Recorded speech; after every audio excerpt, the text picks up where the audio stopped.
नमस्कार दोस्तों, स्वागत है आपका इस वाली फ्री स्टडी में। आज हम एनसीईआरटी क्लास 6 ज्योग्राफी का चैप्टर नंबर 1 पढ़ेंगे। इस चैप्टर को हम 2 वीडियो डालेंगे। चलिए आज की वीडियो प्रारंभ करते हैं। सूर्योदय के बाद आकाश को देखना कितना अच्छा लगता है ना। सही में आसमान में पहले एक या दो चमकते बिंदु ही दिखाई देते हैं, लेकिन बाद में इनकी संख्या बढ़ती जाती है। आप उनकी गणना नहीं कर सकते। संपूर्ण आकाश छोटी छोटी चमकदार वस्तुओं से भर जाता है, जिनमें से कुछ चमकीले होते हैं एवं कुछ धुंधले। ऐसा प्रतीत होता है मानो आकाश में हीरे जड़े हों। इनमें से कुछ टिमटिमाते प्रतीत होते हैं, लेकिन अगर आप उनको ध्यान से देखें तो आप पाएंगे कि इनमें से कुछ की टिमटिमाते अन्य से अलग हैं। ये बिना किसी टिमटिमाते के चंद्रमा के समान चमकते हैं। सही में जब सूर्योदय के बाद आप देखेंगे आसमान में तो पहले 2 तारे दिखाई देते हैं, फिर जितना अंधेरा धीरे धीरे होता जाता है उससे तारों की संख्या बढ़ती जाती है। अच्छा लगता है कि नहीं। इस चमकीली वस्तुओं के साथ आप लगभग प्रतिदिन चंद्रमा को भी देखते कि नहीं। यह अलग अलग समय पर अलग आकार का स्थिति में दिखाई पड़ता है। देखेंगे नहीं, चंद्रमा कभी बढ़ता है तो कभी घटता है, कभी पूर्ण हो जाता है। देखे कि नहीं, आसमान में देखे होंगे आप। पूर्ण चंद्रमा को लगभग महीने में एक बार देख सकते हैं। यह पूर्ण चंद्रमा वाली रात ही पूर्णिमा होती है। जब आप 15 दिन बाद इसे देखेंगे तो यह नए चंद्रमा वाली रात हो जाती है। इसे अमावस्या कहते हैं। जिसे जब आसमान में चंद्रमा दिखाई नहीं देगा उसके हम अमावस्या घटना कहते हैं। ठीक है। ऐसे रात में अगर आसमान साफ है तो आप आसमान का अवलोकन अच्छी तरह से कर सकते हैं। क्या आपको इस बात का आश्चर्य नहीं होता कि हम दिन के समय चंद्रमा एवं इन सभी चमकीली वस्तुओं को क्यों नहीं देख पाते हैं? ऐसा इसलिए होता है क्योंकि सूर्य के अत्यधिक तेज प्रकाश के कारण रात के समय चमकने वाली वस्तुओं को हम दिन में नहीं देख पाते हैं। ठीक है। और सूर्य, चंद्रमा तथा वे सभी वस्तुएं जो रात को समय आसमान में चमकती हैं उसे खगोलीय पिंड कहते हैं। खगोलीय पिंड जानते किसे कहते हैं? एक बार देख लीजिए। सूर्य, चंद्रमा वे सभी वस्तुएं जो रात के समय आसमान में चमकती हैं उसे खगोलीय पिंड कहते हैं। ये इम्पोर्टेंट है, इसे देख लीजिएगा। कुछ खगोलीय पिंड बड़े आकार वाले तथा गर्म होते हैं। ये गैसों से बने होते हैं। इनके पास अपनी ऊष्मा और प्रकाश होता है जिसे वे बड़ी मात्रा में उत्सर्जित करते हैं। इन खगोलीय पिंडों को तारा कहते हैं। सूर्य भी हमारा एक तारा है। चलिए आगे। रात के समय चमकते हुए अनगिनत तारे सूर्य के समान ही हैं, लेकिन हमने बहुत अधिक दूर होने के कारण हम लोग उनकी ऊष्मा या प्रकाश को महसूस नहीं कर पाते हैं तथा वे अत्यंत छोटे दिखाई पड़ते हैं। बहुत ज़्यादा दूर होने के कारण हमें तारे छोटे दिखाई देते हैं। जैसे कि उड़ता हुआ हवाई जहाज आसमान में कितना छोटा दिखाई देता है और जितना नज़दीक है तो उतना बड़ा दिखाई देता है। ठीक उसी प्रकार तारे भी हैं। आपने अवश्य ध्यान दिया होगा कि कुछ दूरी से देखने पर सभी वस्तुएं छोटी दिखाई पड़ती हैं। अत्यधिक ऊंचाई पर उड़ रहा हवाई जहाज दे दी गया है। इसमें कितना छोटा दिखाई देता है। रात्रि के आसमान की ओर देखते समय आप तारों के विभिन्न समूह द्वारा बनाए गए विविध आकृतियों को देख सकते हैं। ये नक्षत्र मंडल कहलाते हैं। अर्सा मेजर या बिग बियर इसी प्रकार का एक नक्षत्र मंडल है। ये बहुत मेन टॉपिक है कि ये देखिए, अर्सा मेजर, बिग बियर ये नक्षत्र मंडल का भाग है। बहुत आसानी से पहचान में आने वाला नक्षत्र मंडल सप्तऋषि यह 7 तारों का समूह है, जो कि नक्षत्र मंडल अर्सा मेजर का ही भाग है।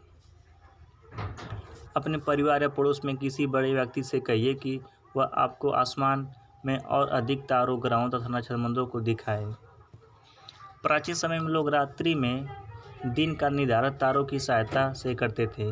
उत्तरी तारा उत्तर दिशा को बताता है। इसे ध्रुव तारा भी कहा जाता है। यह आसमान में हमेशा एक ही स्थान पर रहता है।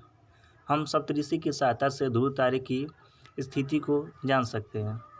चित्र 1.1 में देखिए ये इस तरह यहाँ सीधे देखिए, ये सप्तऋषि तारा है। अब सीधे देखने पर यही उत्तर ध्रुव तारा, ठीक है, उत्तर दिशा में। आपस में मिलाते हुए एक काल्पनिक रेखा खींची जाए या उसे आगे की ओर बढ़ाया जाए तो यह ध्रुव तारे की ओर अग्रसर करेगी। ठीक। कुछ खगोलीय पिंडों में अपना प्रकाश ऊष्मा नहीं होता है। वे तारों के प्रकाश से प्रकाश होते हैं। ऐसे पिंड को ग्रह कहते हैं। इसमें देखिए जिनके पास प्रकाश ऊष्मा नहीं होता है वे तारों से प्रकाश होते हैं, उसे हम ग्रह कहते हैं। ग्रह जिसे अंग्रेजी में प्लेनेट कहते हैं, ग्रीक भाषा में प्लेनाइट शब्द से बना है, जिसका अर्थ होता है परिभ्रमण अर्थात चारों ओर घूमने वाले। पृथ्वी जिस पर हम रहते हैं ये एक ग्रह है। यह अपना संपूर्ण प्रकाश ऊष्मा सूर्य से प्राप्त करती है, जो पृथ्वी के सबसे नज़दीक का तारा है।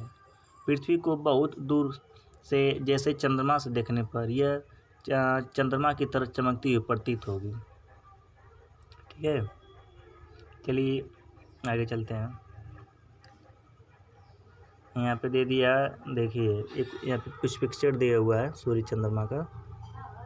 वीडियो थोड़ा शॉर्ट कर देते हैं, एक सेकंड। देखिए यहाँ पे सूर्य है, फिर उसके बाद बुध है, उसके बाद वीनस है, फिर अर्थ है, मंगल है, फिर इसमें क्षुद्र पट्टी दिया हुआ है, और यहाँ पे बृहस्पति है। फिर देख लीजिए आप, ठीक है, इसे आप अपने से कर सकते हैं, इसमें कुछ दिया नहीं, इम्पोर्टेंट है। चलिए आगे बढ़ते हैं।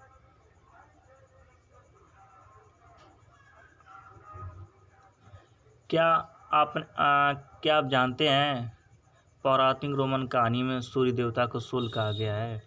सौर शब्द का अर्थ है सूर्य से संबंधित, इसीलिए सूर्य के परिवार को सौरमंडल कहा जाता है, जो सौर शब्द का उपयोग करते हुए अधिक शब्दों को दिखा गया है। आसमान में देखने वाला चंद्रमा एक उपग्रह है। यह हमारी पृथ्वी का सहचर है तथा इसके चारों ओर चक्कर लगाता है। हमारी पृथ्वी के 7 अन्य ग्रह हैं जो सूर्य के प्रकाश ऊष्मा को प्रकाश करते हैं। उसमें से कुछ के पास अपने चंद्रमा भी हैं। सौरमंडल देखिए, सौरमंडल में क्या क्या चीज़ें हैं देखिए ध्यान से। सूर्य, 8 ग्रह, उपग्रह तथा कुछ अन्य खगोलीय पिंड जैसे क्षुद्र ग्रह या उल्का पिंड मिलकर सौरमंडल का निर्माण करते हैं। उसे हम सौर परिवार का नाम देते हैं, जिसका मुखिया कौन होता है? सूर्य है। चलिए अब सूर्य के बारे में पढ़ लेते हैं।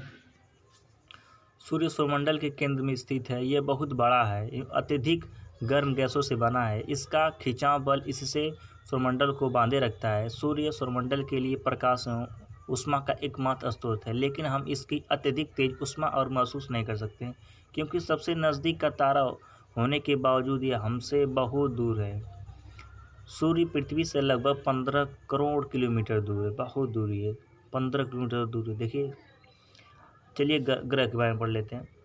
ग्रह क्या चीज़ होता है? हमारे सौरमंडल में 8 ग्रह हैं, सूर्य से दूरी के अनुसार, ठीक है, दूरी के अनुसार दे रहा है। बुध है, फिर बाद शुक्र है, फिर पृथ्वी है, फिर मंगल है, फिर बृहस्पति है, फिर शनि, यूरेनस तथा नेपच्यून। सूर्य के देखिए ट्रिक्स दे रहा है लर्न करने के लिए, लेकिन ट्रिक भूल जाता है। आप इसे पिक्चर को देख देख के लर्न करिए, ठीक है, ट्रिक भूल जाता है यार, इसे मत देखा करो। सौरमंडल के सभी 8 ग्रह एक निश्चित पथ पर सूर्य के चारों ओर चक्कर लगाते हैं, जो ये द्विवृत्ताकार में फैले होते हैं।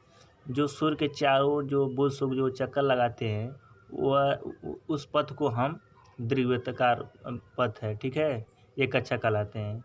बुध सूर्य के सबसे नज़दीक है। अपनी कक्षा में सूर्य के चारों ओर एक चक्कर लगाने में केवल 88 दिन लगते हैं।